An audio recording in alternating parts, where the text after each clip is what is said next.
বলছিলাম হাঁটতে অসুবিধা হবে না আপনার? কাকাবাবু হেসে বললেন, আমার নাম রাজা রয় চৌধুরী। এই ক্রাসটা দেখেছো? এটা নিয়ে মাইলের পর মাইল হেঁটেছি। চলো চলো। রাইটার্স ক্রিয়েশনের আজকের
গল্প মহাকালের লিখন। সকালবেলা ব্রেকফাস্ট টেবিলে কাকাবাবু হঠাৎ বলে উঠলেন, এ কি, এগুলো কিসের ডিম? সন্তুও বেশ অবাক হয়েছিল। ডাকবাংলোর কুক তাদের দুজনের জন্য একটা প্লেটে 4টে ডিম সেদ্ধ দিয়ে গেছে। ওরকম ডিম সন্তু কখনো আগে দেখেনি। মুরগির ডিমের চেয়েও একটু ছোট, পুরোপুরি গোল, ঠিক পিং পং বলের মতো। প্লেটে সাজানো যেন অবিকল 4টি বল। এক্ষুনি ওগুলো নিয়ে টেবিল টেনিস খেলা যায়। বিমান আগেই ব্রেকফাস্ট খেয়ে এসেছে। সে শুধু 1 কাপ চা নিয়ে বসেছে খানিকটা দূরে। বিমান হাসতে হাসতে বলল, কাকাবাবু, আপনি চিনতে পারলেন না? বাংলোর কুকটি বাঙালি। সে একটু কাঁচুমাচু হয়ে বলল, স্যার, এখানে হাঁসের ডিম তো পাওয়াই যায় না। মুরগির ডিম চালান আছে, তাও মাঝে মাঝে কম পড়ে যায়, কিন্তু কচ্ছপের ডিম যথেষ্ট পাওয়া যায়। কাকাবাবু বললেন, ছি ছি ছি ছি ছি ছি। বিমান বলল, খেতে কিন্তু খারাপ নয়, আপনারা খেয়ে দেখুন, আমি বলছি ভালো লাগবে। কাকাবাবু বললেন, তুমি আমাকে কচ্ছপের ডিম চেনাচ্ছ? একসময় কত কচ্ছপের ডিম খেয়েছি, কচ্ছপের মাংস খেয়েছি। একটা কচ্ছপ মারলে তার পেটের ভেতর থেকে 14-15টা ডিমও পাওয়া যেত। এগুলো সরিয়ে নিয়ে যাও, আমরা খাবো না। বিমান বলল, এক সময় খেতেন, এখন খাবেন না কেন? আপনারা সহ্য হয় না?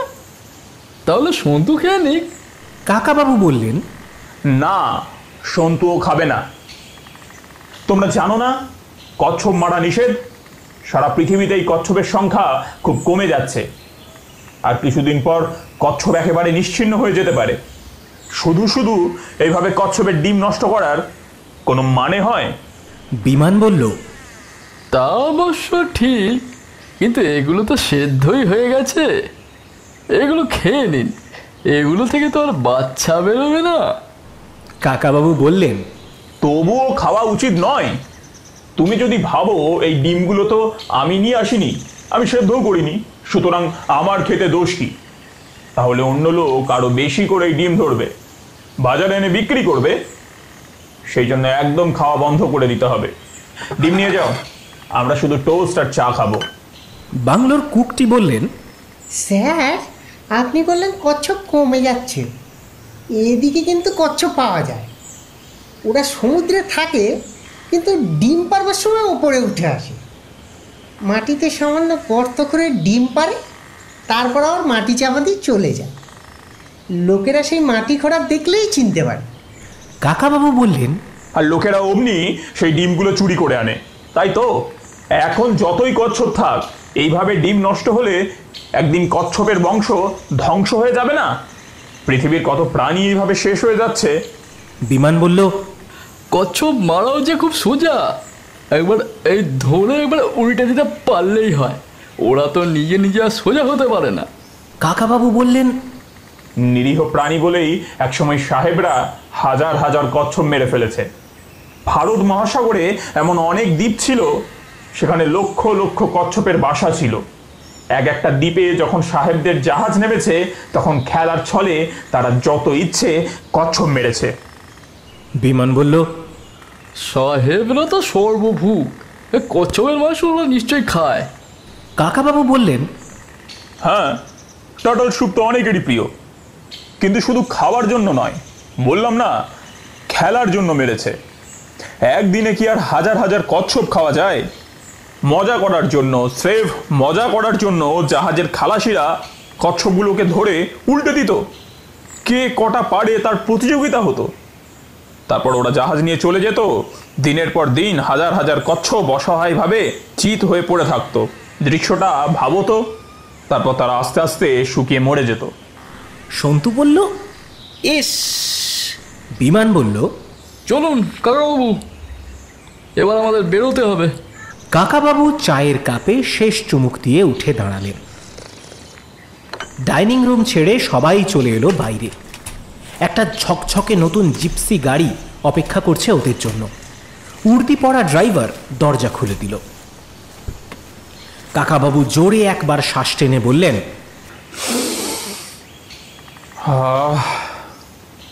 এখানকার বাতাস কি পরিষ্কার, চমৎকার টাটকা গন্ধ। এইটুকু রাস্তার গাড়িতে গিয়ে কি করব? চলো হেঁটেই যাই। বিমান বলল, বলছিলাম হাঁটতে অসুবিধা হবে না আপনার? কাকাবাবু হেসে বললেন, আমার নাম রাজা রয় চৌধুরী। এই ক্রাসটা দেখেছো? এটা নিয়ে মাইলের পর মাইল হেঁটেছি। চলো চলো।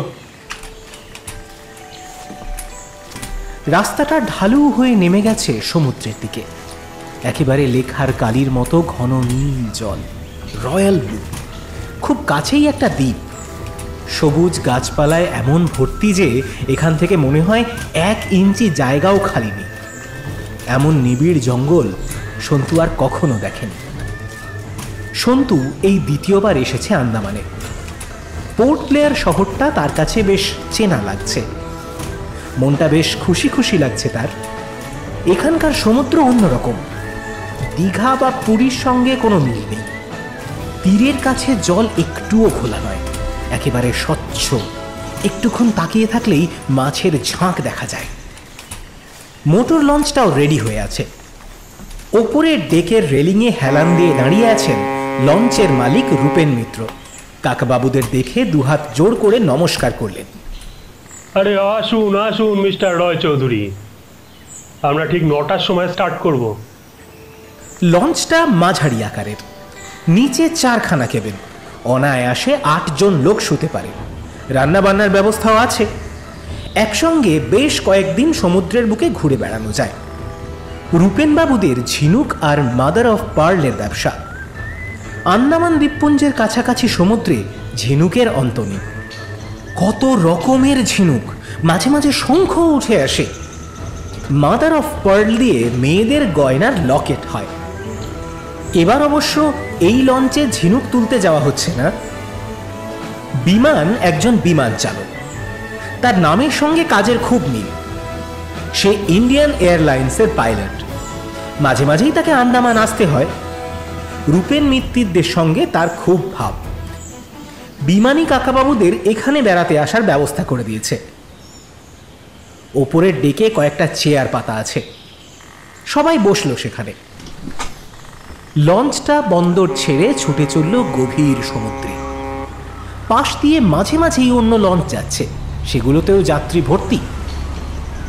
এখানে এক দ্বীপ থেকে অন্য দ্বীপে যেতে হলে লঞ্চ ছাড়া উপায় নেই। কাকাবাবু জিজ্ঞেস করলেন, আমরা কোন দিকে যাব? রূপেনবাবু বললেন, আমরা যাব রঙ্গদ আইল্যান্ডের দিকে। পথে অবশ্য আরো অনেক দ্বীপ পড়বে। বিমান বলল, এখানে কত যে দ্বীপ, অনেক দ্বীপের তো কোনো নামই নেই। কাকাবাবু, আপনি তো জানেন, আপনি এই দিকটা ভালো করে ঘুরেছেন। কাকাবাবু দুদিকে মাথা নাড়লেন।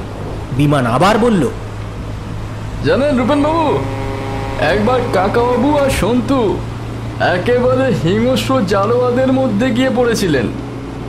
রূপেনবাবু বললেন, তাই নাকি? যে দ্বীপটায় জারোয়া উপজাতি থাকে আমরা তো সেটা এড়িয়ে চলি, কাছেই যাই না।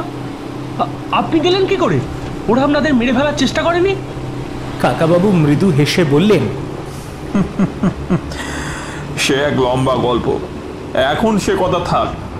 আচ্ছা রূপেনবাবু, আপনি কি নিজের চোখে মারমেড দেখেছেন? রূপেনবাবু বললেন, না, আমি দেখিনি। আমি লঞ্চে করে এখানকার সমুদ্রে অনেক ঘুরেছি। বড় বড় তিমি দেখেছি, হাঙরের ঝাঁক তো যখন তখন দেখতে পাওয়া যায়। ফ্লাইং ফিশ দেখেছি, ডলফিনও দেখেছি, কিন্তু মারমেড জাতীয় কিছু কখনো আমার চোখে পড়েনি। কাকাবাবু মুখ ফিরিয়ে বললেন, বিমান যে বলল আপনি দেখেছেন, মারমেড দেখাবার প্রতিশ্রুতি দিয়েই তো বিমান আমাদের এখানে টেনে এনেছে। বিমান বলল, রূপেনবাবু নিজের চোখে দেখেছেন সে কথা আমি বলিনি, আমি বলেছি যে রূপেনবাবুর লোকজনেরা দেখেছে। রূপেনবাবু বললেন, হ্যাঁ, আমার লঞ্চের দুজন খালাসি নাকি দেখেছি। মাসখানেক ধরে এখানে একটা গুজব রটেছে যে একটা মারমেড বা মৎস্যকন্যাকে নাকি মাঝে মাঝে দেখা যাচ্ছে।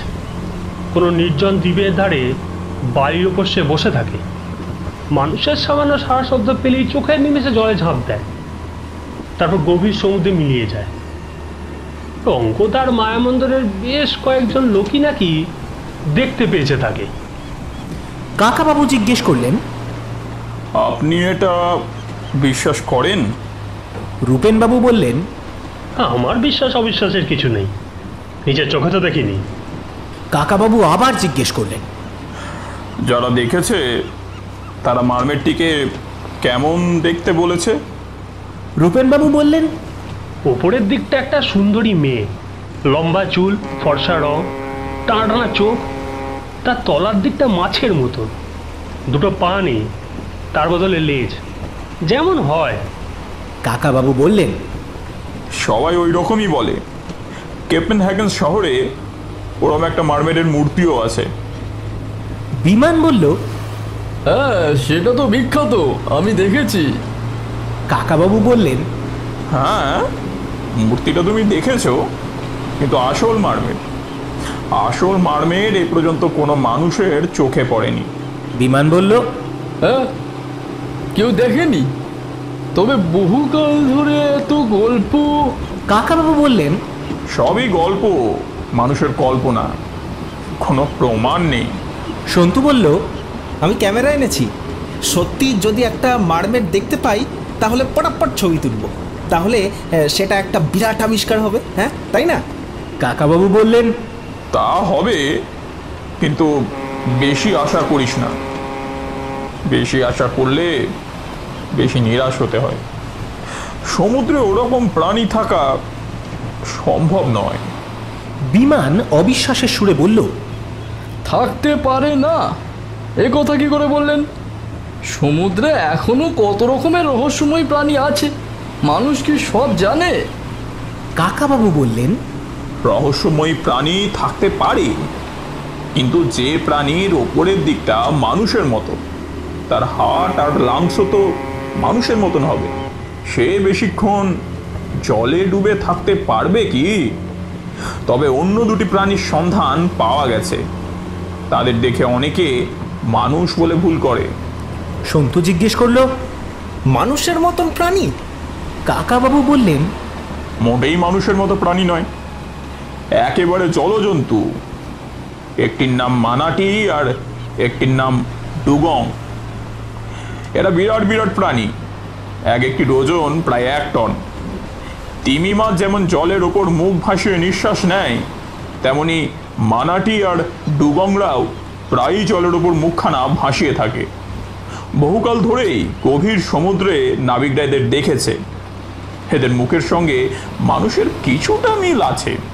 একটু থেমে অনেকখানি চওড়া হেসে কাকাবাবু আবার বললেন, নাবিকরা তো আর মেয়ে হয় না, নাবিকরা সবাই পুরুষ।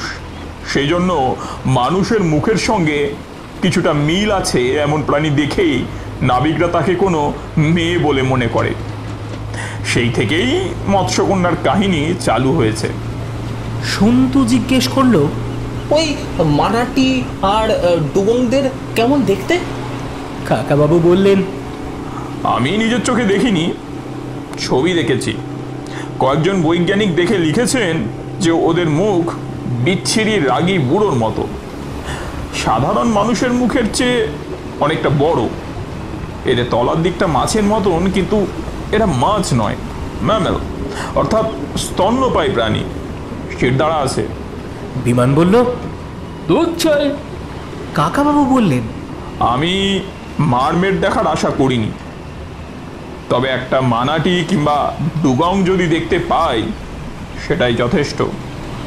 এদিককার সমুদ্রে সাধারণত ওদের দেখতে পাওয়া যায় না। রূপেনবাবু বললেন, আমার খালাসি দুজন কিন্তু জোর দিয়ে বলেছে ওরা একটা মেয়ের মতো প্রাণীকেই দেখেছে, আমাদের আজ ঠিক দেখাবে। কাকাবাবু বললেন, ভালো কথা। এরপর কফি এলো। কফি খেতে খেতে ওরা তাকিয়ে রইল সমুদ্রের দিকে। নির্জন সুন্দর সুন্দর দ্বীপের পাশ দিয়ে যাচ্ছে লঞ্চটা। মাঝে মাঝে বড় বড় ঢেউতে লাফিয়ে লাফিয়ে উঠছে, জল ছিটকে আসছে ওপরের ডেক পর্যন্ত। কাকাবাবু, সন্তু, বিমান তিনজনই প্যান্ট শার্ট পরা, কিন্তু রূপেনবাবু বনেদি বাঙালিদের মতন পরে আছেন কোঁচানো ধুতি আর ধপধপে সাদা পাঞ্জাবি। একবার জলের ছিটে তার পাঞ্জাবি অনেকটা ভিজে গেল। কাকাবাবু একটা বাইনকুলার এনেছেন, সেটা ঘুরিয়ে ঘুরিয়ে অন্যরাও দেখছে। একসময় সন্তু চেঁচিয়ে উঠল, সবাই চমকে ঘুরে তাকালো। কোথায়? না, মৎস্যকন্যাও নয়, মানাটি কিংবা ডুগংও নয়, এক ঝাঁক উড়ুক্কু মাছ, ফ্লাইং ফিশ, পার্সের মতন সাইজ, দুপাশে ডানা। মাছগুলো জল থেকে লাফিয়ে উঠে ফরফর ফরফর করে বেশ খানিকটা উড়ে আবার জলে ডুব দিল। কাকাবাবু বললেন, এও তো একটা বেশ ভালো জিনিস দেখলি রে সন্তু। এরপর আরও 3 ঘন্টার মধ্যে আর কিছু দেখা গেল না। সমুদ্র যতই সুন্দর হোক, বেশিক্ষণ চেয়ে থাকতে একঘেয়ে লাগে। লঞ্চের ভটভট ভটভট শব্দটাও বিরক্তিকর, যদিও বেশ হাওয়া দিচ্ছে, কিন্তু মাথার ওপর গনগন করছে সূর্য। গরম না লাগলেও চোখ ঝলসে যাচ্ছে যেন। একসময় লঞ্চটা হঠাৎ থেমে গেল। রূপেনবাবু নিচের একটা কেবিনে গিয়েছিলেন পাঞ্জাবি পাল্টাতে। ওপরে এসে বললেন, আমার খালাসিরা একটা প্রস্তাব পাঠিয়েছে। কাছেই ওই যে দ্বীপটা দেখছেন, ওর ধারেই নাকি দুবার দেখা গেছে মারমেডকে। এখানে অপেক্ষা করলে তার দেখা মিলতেও পারে, কিন্তু লঞ্চের শব্দ শুনলে সে পালাবে। একটা নৌকা করে আমরা ওই দ্বীপটায় গিয়ে অপেক্ষা করতে পারি। দুপুরের খাবারেরও তো সময় হয়ে গেছে, ওখানে গিয়ে আমরা খেয়ে নেব। কাকাবাবু বললেন, হ্যাঁ, চমৎকার আইডিয়া। দেখো, মৎস্যকন্যা কিংবা বিরাট কোনো জলজন্তু দেখা যাক বা না যাক, একটা নতুন দ্বীপে পিকনিক তো হবে, সেটাই হোক। বিমান সভয়ে বলল, এই দ্বীপে আবার জানোয়ার থাকে না তো? রূপেনবাবু বললেন, না না, দেখছো না, ছোট্ট দ্বীপ, 4-5টাই তো দেখা যাচ্ছে। আন্দামানের জঙ্গলে বাঘ ভাল্লুক থাকে না, নির্ভয়ে ঘোরা যায়। সন্তু জিজ্ঞেস করলো, আচ্ছা, এই দ্বীপটার নাম কি? রূপেনবাবু বললেন, তা তো জানি না, বোধহয় কোনো নাম নেই। এখানকার অনেক দ্বীপ শুধু নম্বর দিয়ে চেনানো হয়। সন্তু বলল, আমি এই দ্বীপটার নাম দিলাম মারমেড আইল্যান্ড। লঞ্চের গায়েই বাঁধা আছে একটা ডিঙি নৌকো, সেটা ভাসানো হলো জলে। মিনিট 10-এর মধ্যেই ওরা পৌঁছে গেল ছোট্ট দ্বীপটায়। দ্বীপটা একেবারে সুন্দর করে আঁকা একটা ছবির মতন। তীরের কাছে সাদা বালি ছড়ানো, তারপর নানান রঙের নুড়ি পাথর, তারপর গাছপালা। তবে এখানকার জঙ্গল খুব ঘন, বোধহয় কখনো কখনো সমুদ্র ফুলে উঠে পুরো দ্বীপটাই ডুবিয়ে দেয়। ঘাস কিংবা ঝোপঝাড় কিচ্ছু নেই, বড় বড় গাছ আর মাঝে মাঝে ফাঁকা জায়গা। তীর থেকে খানিকটা ভেতরে চলে এসে সন্তু দেখতে পেল একটা গোল মতো পাথরের ঢিবি। জুতো খুলে সন্তু তরতর করে সেটার উপর উঠে পড়ল। তারপর আনন্দে চেঁচিয়ে বলল, কাকাবাবু, এই জায়গাটায় সবাই মিলে বসলে খুব ভালো হয়। এখান থেকে সব দিকে সমুদ্র দেখা যাচ্ছে। কাকাবাবু পাথরটার গায়ে হাত দিয়ে বললেন, সাবধানে সন্তু, বেশ পিছল, পড়ে যাস না। আমি আর উপরে উঠছি না। বিমানও জুতো খুলে উঠে গেল ওপরে। ঢিবিটা একতলা সমান উঁচু। এখানে খুব বড় গাছ নেই বলে অনেক দূর পর্যন্ত দেখা যায়। বিমান বলল, বাহ, এরকম একটা জায়গায় একটা বাড়ি বানাতে বললে তো গ্র্যান্ড হতো। বেশ নিজস্ব একটা দ্বীপ, তাতে একটাই বাড়ি থাকবে।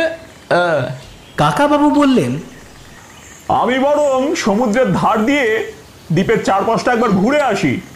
কাকাবাবু আড়ালে চলে যেতেই বিমান একটা সিগারেট ধরালো। কাকাবাবুর সামনে এসে সিগারেট খায় না কখনো। ছোট্ট নৌকাটা লঞ্চের দিকে ফিরে যাচ্ছে খাবার দাবার আনতে। লঞ্চটা স্টার্ট বন্ধ করে দিয়েছে, এখন ভাসতে ভাসতে এদিকেই যেন সরে আসছে। সন্তু আর বিমান গল্প করছে। হঠাৎ চমকে উঠল দুজনেই। কি হলো? কি হলো? পাহাড়টা একবার কেঁপে উঠল না? মাটি কাঁপছে। ওরা পরস্পরের চোখের দিকে তাকিয়ে আছে। কোনো কথা বলবার আগেই আবার পাহাড়টা কেঁপে উঠল বেশ জোরে।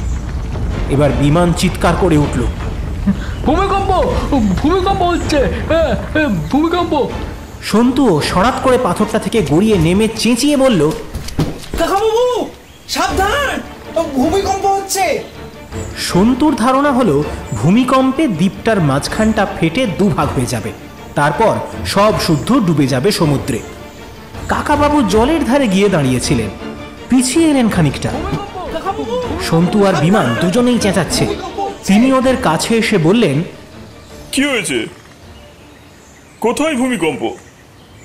কই, আমি তো কিছু টের পেলাম না। রূপেনবাবু এসে বললেন, আমিও তো বুঝতে পারিনি। বিমান বলল,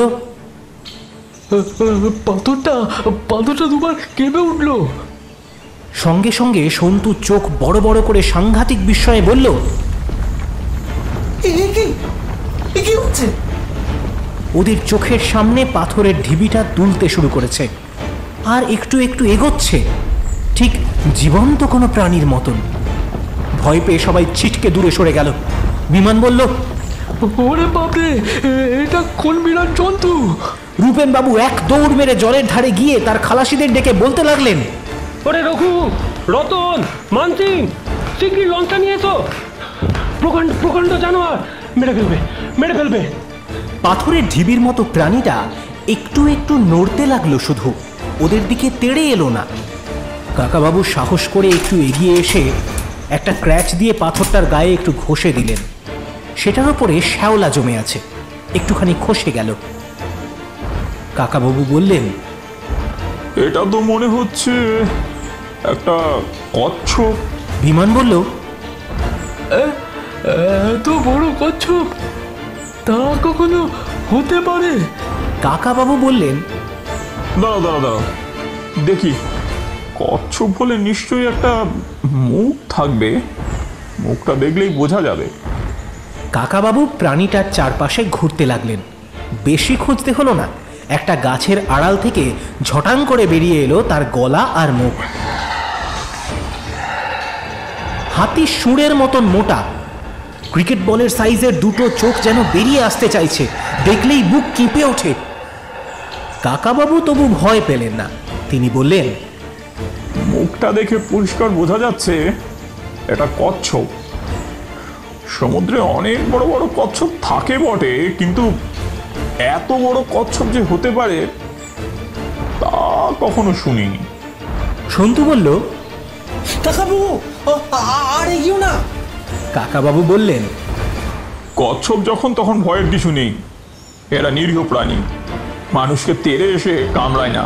এরই মধ্যে রূপেনবাবুর চেঁচামেচি শুনে লঞ্চটা হুইসেল দিতে দিতে চলে এলো এদিকে। লাঠি লোহার রড নিয়ে নেমে এলো 6-7 জন খালাসি। হই হই করে কাছে চলে এসে বলল, কোন জানোয়ার? কোথায় কোথায়? এত বড় একটা কচ্ছপ দেখে তাদেরও চক্ষু ছানা বড়া। একজন বলল, একটা পাহাড়ের মতো কচ্ছপ, এই স্বপ্ন দেখছি না তো? আর একজন বলল, এটাকে ধরে নিয়ে যেতে হবে। রূপেনবাবুও খানিকটা ধাতস্থ হয়েছেন।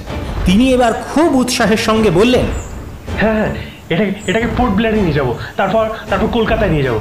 এরকম কচ্ছপ কেউ কখনো দেখেনি। তারপর বিলেতে আমেরিকায় পাঠাবো। এটাকে উল্টে দাও, উল্টে পাগুলো বাঁধো। কিন্তু এত বিরাট কচ্ছপকে উল্টে দেওয়া সহজ নাকি? কচ্ছপটা তার মুন্ডুটা এদিকে ওদিকে ঘোরাচ্ছে। একজন বলল, সাবধান সাবধান, কচ্ছপের মুখের কাছে গেলে কামড়ে দেবে। হাত কিংবা পায়ে কামড়ে ধরলে মেঘ না ডাকলে ছাড়ে না। ওর মুখটাকে আগে আটকাতে হবে। একজন একটা লোহার রড বাড়িয়ে দিল কচ্ছপটার মুখের দিকে।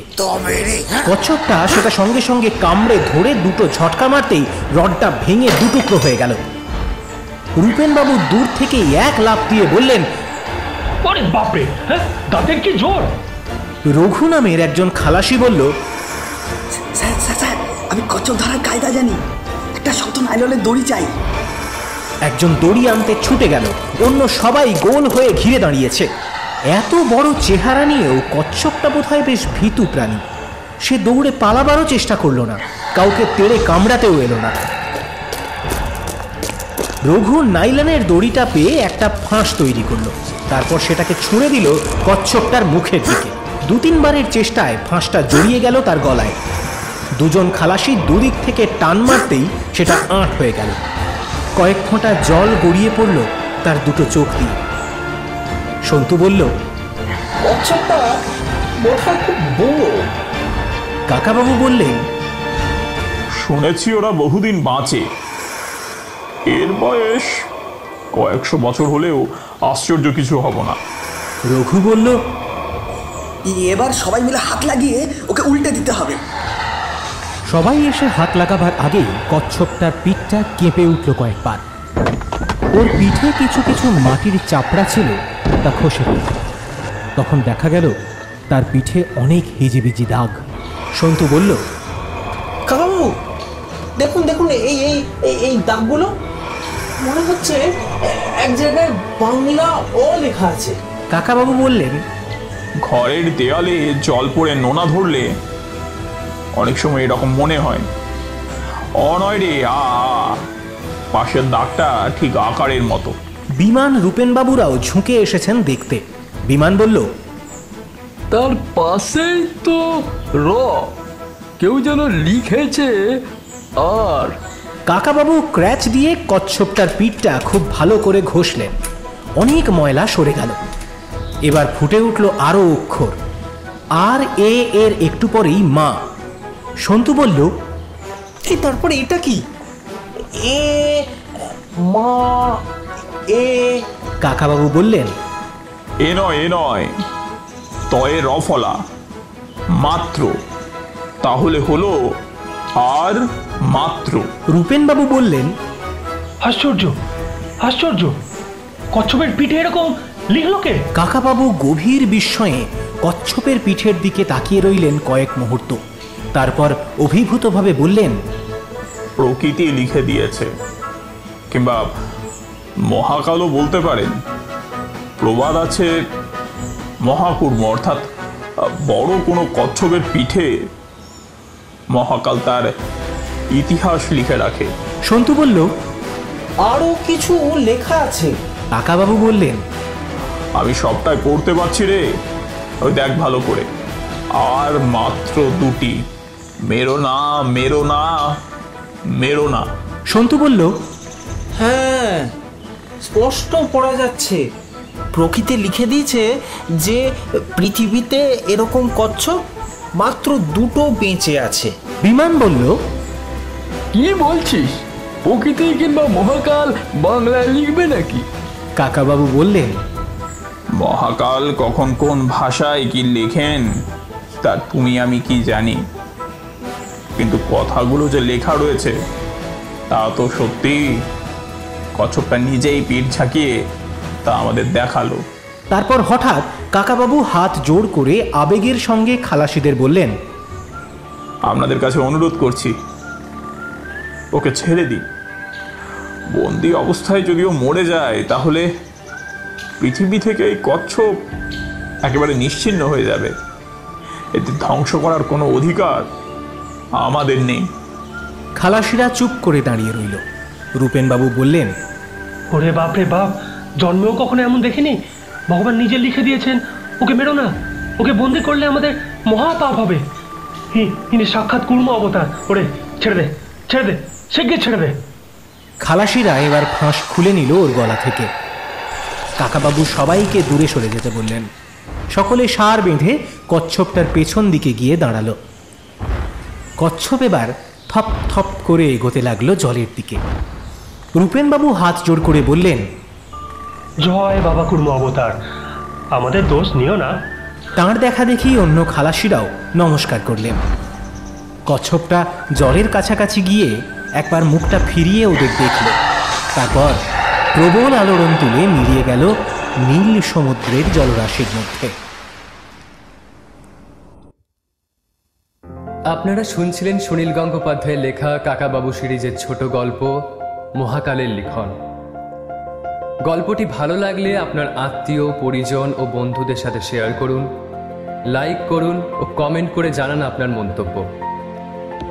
এই ধরনের আরও সুন্দর গল্প শুনতে ফলো করুন আমাদের ফেসবুক পেজটিকে ও সাবস্ক্রাইব করুন আমাদের ইউটিউব চ্যানেলটিকে। এই করোনার আবহকালে শারীরিক দূরত্ব বজায় রাখুন, মাস্ক ও স্যানিটাইজার ব্যবহার করুন, সুস্থ থাকুন ও সুস্থ রাখুন। দেখা হবে আবার আগামী গল্পে। ধন্যবাদ।